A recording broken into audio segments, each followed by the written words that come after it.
जय हिंद दोस्तों, YouTube channel पे हार्दिक स्वागत है।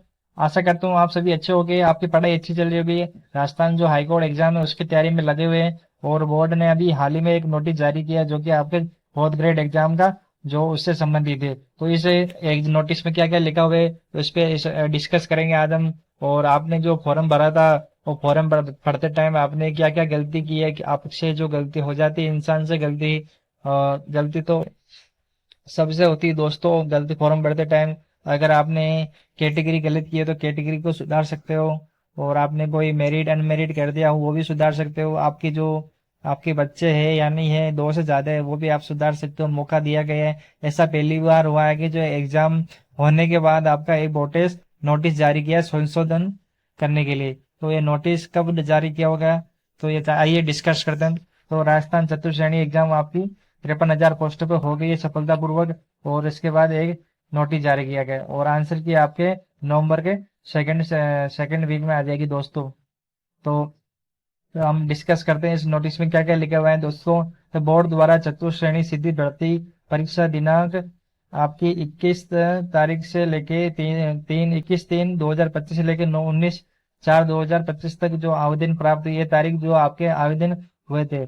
और अभी जो पोर्टल शुरू हुआ है कितनी तारीख को शुरू हुआ था, 6 तारीख से लगा के 16 तारीख तक आपकी रात की 12 बजे तक ऑनलाइन संशोधन आप कर सकते हो। उसके बाद कोई मतलब आप संशोधन नहीं कर सकते। बिल्कुल 7 दिन का टाइम मिला गया है और 7 दिन बहुत होते हैं दोस्तों। आप अब संशोधन कैसे करेंगे, आप ओटीआर आपने जो एसओसी आईडी बनाई है, आपने जिस एसओसी आईडी से फॉर्म भरा है वहां पे एक एडिट का ऑप्शन होगा। तो आप एडिट में जाकर आप उसे एडिट को करेक्शन कर सकते हो। इसके बाद 300 रुपये पेमेंट कर सकते हो। तो यहाँ पे लिखा हुआ है आप 300 रुपये आप शुल्क भुगतान कर सकते हो। तो आप क्या क्या मतलब आप एडिट नहीं कर सकते हो दोस्तों, यहाँ पे लिखा हुआ है।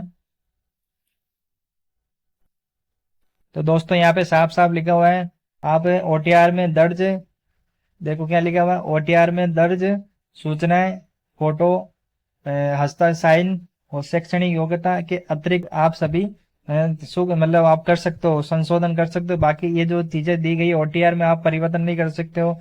और जो भी ओटीआर में फॉर्म से पहले आपने जो जानकारी दी है वही रहने वाली है दोस्तों, इसमें चेंज नहीं होगी। फोटो भी वही रहने वाली है और साइन भी वही रहने वाली है। आपकी जो पात्रता है वो आपने भरी है इस भर्ती के लिए, वो चेंज नहीं होने वाली दोस्तों। और आप क्या क्या चेंज कर सकते हो इसमें लिखा हुआ है कि उक्त समय की सीमा के पश्चात स्थिति बोर्ड द्वारा कोई संशोधन नहीं किया जाएगा, उसकी जिम्मेदारी अभ्यर्थी की होगी। अगर आपको ये आवेदन जो आप करोगे संशोधन और उसके बाद आप संशोधन नहीं करोगे तो ऑफलाइन आप एफिडेविट लगाओगे तो आप उसे रिजेक्ट कर देगी। यहाँ पे साफ साफ लिखा हुआ है बोर्ड के द्वारा रिजेक्ट कर दिया जाएगा। तो आप एफिडेविट भी नहीं लगा सकते हो। आपने संशोधन का मौका मिला तो संशोधन कर लेवे। ठीक है दोस्तों। और अभ्यर्थी अपना ऑनलाइन आवेदन पत्र को पुनः ध्यान से देख ले। विशेषकर श्रेणी उप श्रेणी प्राथमिकता वैवाहिक स्थिति टीएसपी क्षेत्र इत्यादि में त्रुटि रहने की परिणाम परीक्षा परिणाम पर प्रतिकूल प्रभाव होते हैं। अतः अभ्यर्थी इस दौरान आवश्यक संशोधन कर ले। इसके पश्चात कोई अवसर नहीं दिया जाएगा। तो ये लास्ट मौका है दोस्तों। आपने जो फॉर्म भरते टाइम श्रेणी उप श्रेणी या फिर प्राथमिकता कम दिए, वैवाहिक स्थिति जो आप मैरिड हो अनमेरिड हो, या फिर कोई कोई बच्चे ऐसे भी है दोस्तों, विद्यार्थी ऐसे भी है जो आपके जो फॉर्म चालू हुए उसके 4-5 दिन बाद में उन लोगों की शादी हो गई थी या फिर बच्चे हो गए थे, या फिर ऐसी कोई सिचुएशन आ गई थी, मतलब महीने 2 महीने बाद उनकी शादी हो गई। तो ऐसा मौका फिर से दिया गया है तो आप इसे मैरिड ही ऑप्शन करें दोस्तों। ऐसा नहीं करें कि आप अनमेरिड करें। आपको संशोधन का मौका मिले तो आप उसे वापस मैरिड कर दिए ताकि आगे जाके दिक्कत ना हो। और कई महिला ऐसी है जो आपके तलाकशुदा है लेकिन उनका पूर्ण रूप से तलाक नहीं हुआ है तो आप वो मैरिड ही गिना जाएगी, उसे तो आप मैरिड ही ऑप्शन क्लिक करना है दोस्तों। तो ये जानकारी थी दोस्तों। और आप बात कर लेते हैं निर्देशक सूचना एवं संसर्पक ये कुछ नहीं है दोस्तों। तो ये है आज का नोटिस।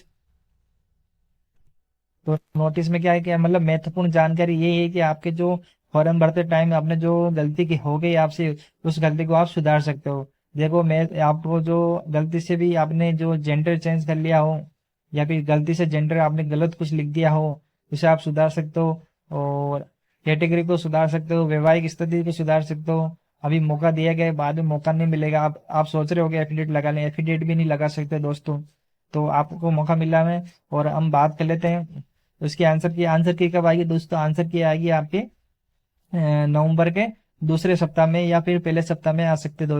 लेकिन यकीन मानिए दोस्तों, नवंबर के दूसरे सप्ताह में आ गई। ये लगभग पोर्टल बंद होगा आपकी कितनी तारीख को बंद होगा?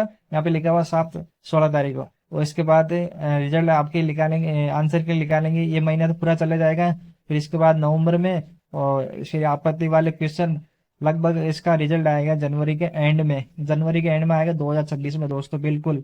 या फिर फरवरी के सप्ताह में निकाल सकते हैं। 4 या 5 4 महीने तो बिल्कुल लगेगा इसको।